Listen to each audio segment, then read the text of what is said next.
Okay, so I'm literally filming this in my car on a break. And the reason why I want to really get into this now, even though I'm still technically at work, is the fact that for Sam Altman, so those of you who don't know, OpenAI, which is the creator of ChatGPT, recently the board tried to oust Sam Altman over the weekend, who was the founder and CEO. And to this point in time, he has since been reinstated back as the CEO of OpenAI, and the board themselves have been fired. And so I want to really dive into this, and I'm going to try to break this up throughout the day, but diving into a couple of distinct pieces that make this so interesting is the fact that Sam Altman, based on just the amount of employee loyalty, the amount of employee pushback that existed from the renowned letter that was written by the employees to the board, demonstrates a level of, I think, personal branding, but also a level of just loyalty and leadership that I think we should honestly strive for in our careers. And I want to dive into it a little bit more. So keeping everything simple, let's jump right in. So the first thing comes from the CNBC article, and I have my notes right here, a CNBC article called Leadership Expert on Sam Altman and Delusionally Overconfident.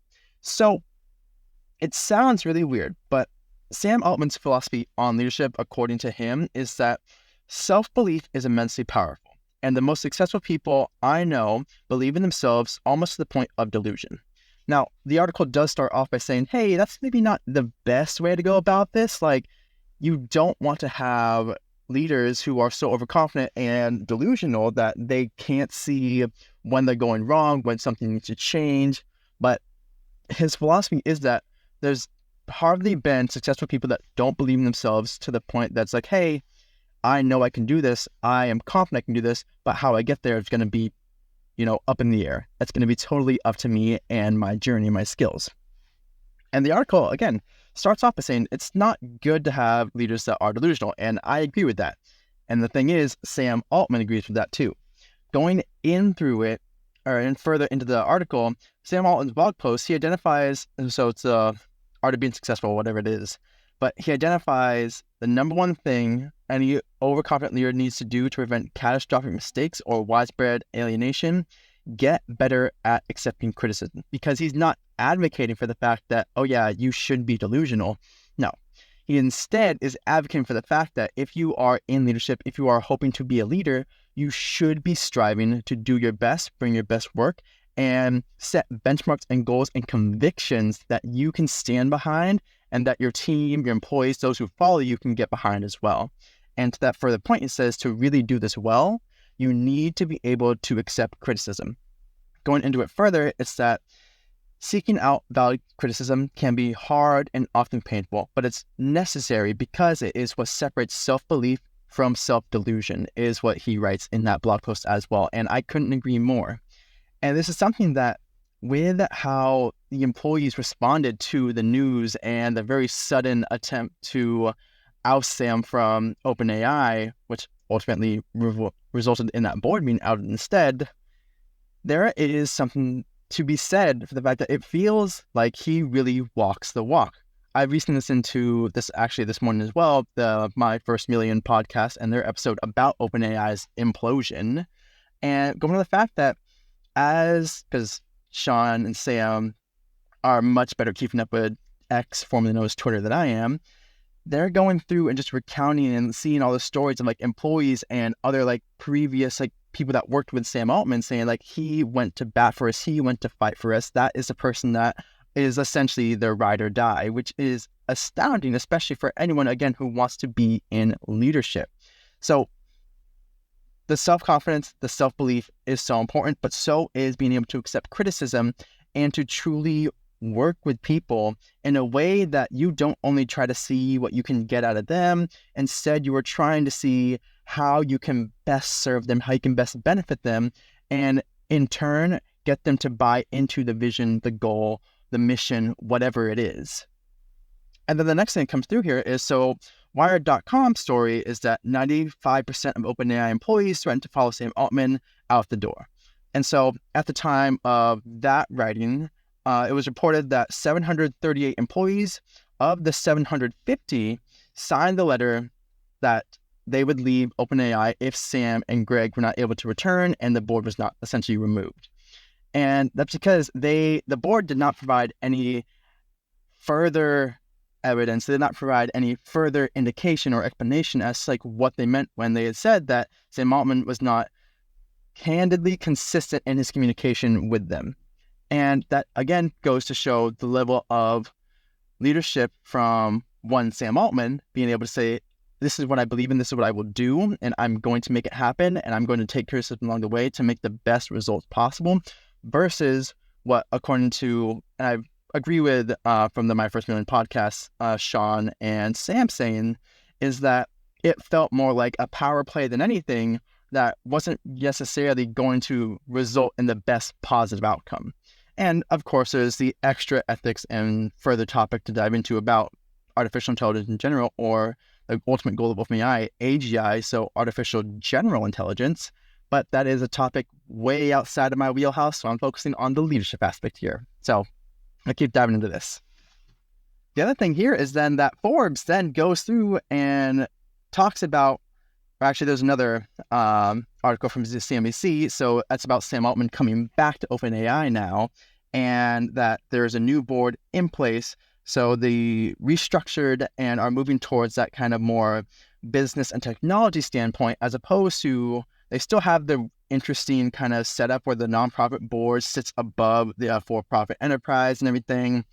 Also interesting and kind of out there, but leadership, sticking to that.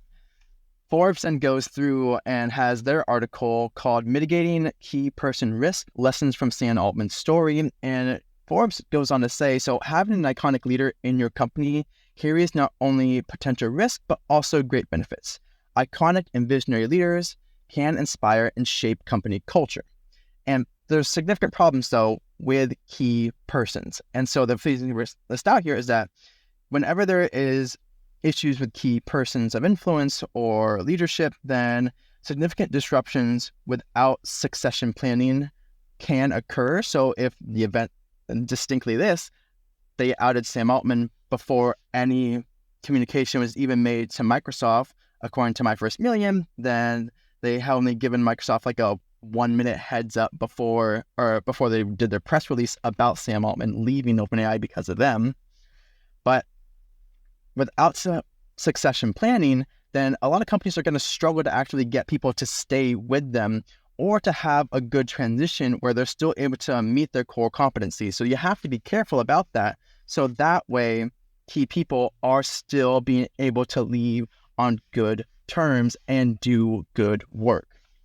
Next thing there is that there's a risk of negative impact on companies' core competencies. So if a key visionary, a key person of influence, key leader has all the information, but can't really explain it, can't really describe it, and they leave and go start a competitor or join a competitor, then you're kind of SOL, because they will have the necessary information to make the next group successful too. So you want to create standard operating procedures. You want to get this knowledge on paper. You want to get these ideas out of their heads and into the company. So you want to revisit the core competencies. And then you have to be careful that opinions don't supersede the company values in decision-making, because again, key people of influence can have strong opinions, and that can impact the direction of a company, even if it's not visiting the core competencies. So they go on further in the article to talk about how organizations can proactively address key person risk by managing knowledge, having transparent decision-making process based on core values, and being prepared with a succession plan to navigate leadership transitions effectively. And I'm going to have to head back inside to finish up my break, but I'm going to continue this a little bit later today. But the main thing here so far is like there's so much leadership potential in just the story as a whole, which I'll get into a little bit later. All right, so we are back. Workday's over. Still diving into the Sam Altman kind of takeaways that I think, honestly, we should really try to hone in on. So, of course, this is still an ongoing story, an updating story, so I highly recommend. I'm going to link the articles in this video description here on YouTube, so I'd recommend go checking it out, go do your own research. Everything is all about doing your own due diligence, just so that we can make your own opinion. However, this is again about the ideas of leadership that I think can be learned from this.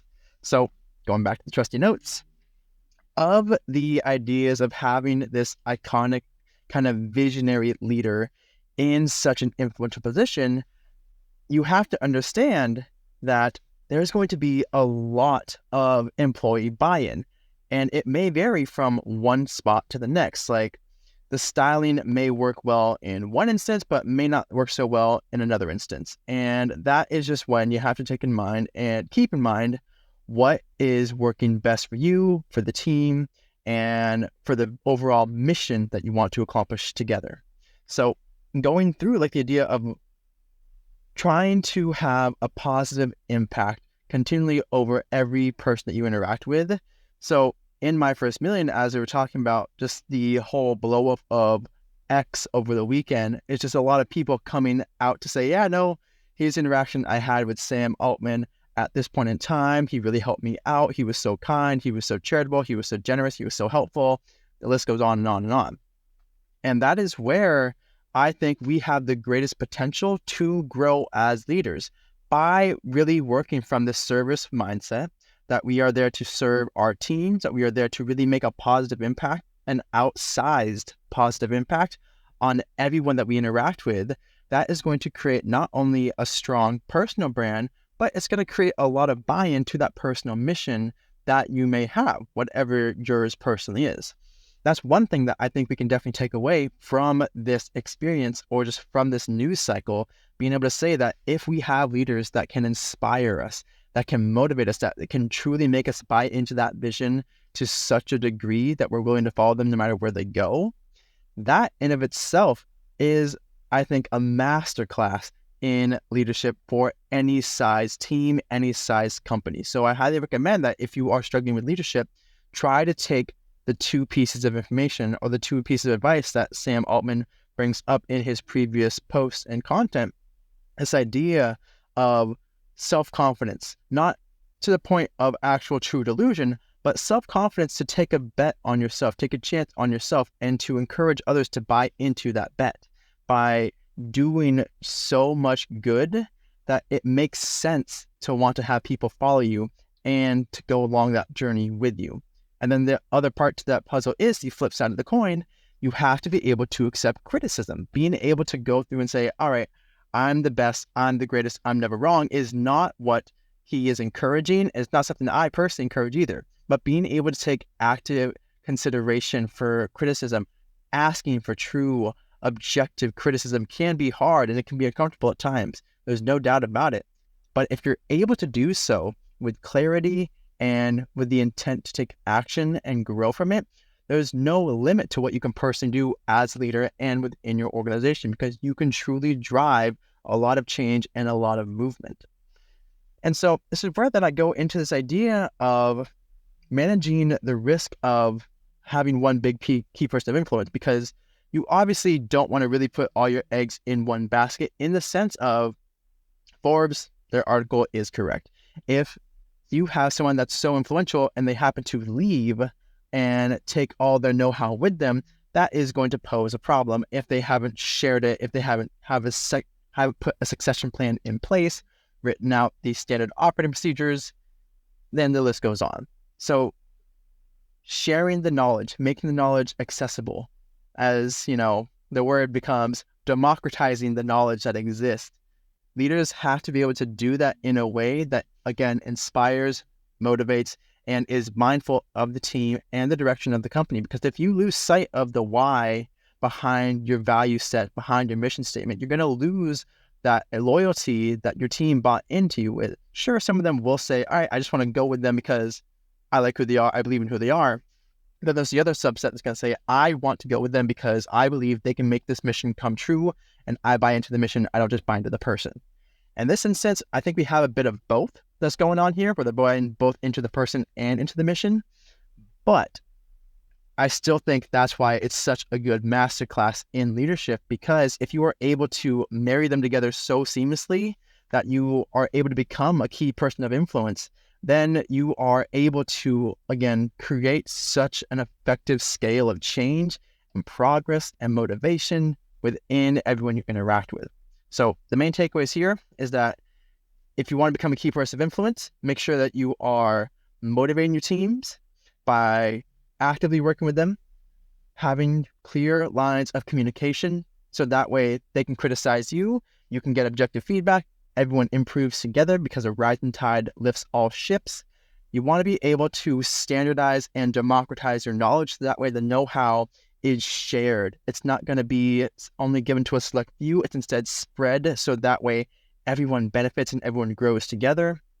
You have self-confidence in the work that you do and in who you are, because if you're self-confident about your choices and the direction you're going to go, then there's, again, no limit to what you can truly do. The fact that Microsoft was already there to get Sam Altman and Greg, I forget the guy's last name for Greg, but they were there to get them into Microsoft as companies or as company employees instead, was a fantastic move, and also goes to show the effect that you can have as someone that has that confidence, say, I'm still going to make this happen. I'm still going to make my next step and my next move.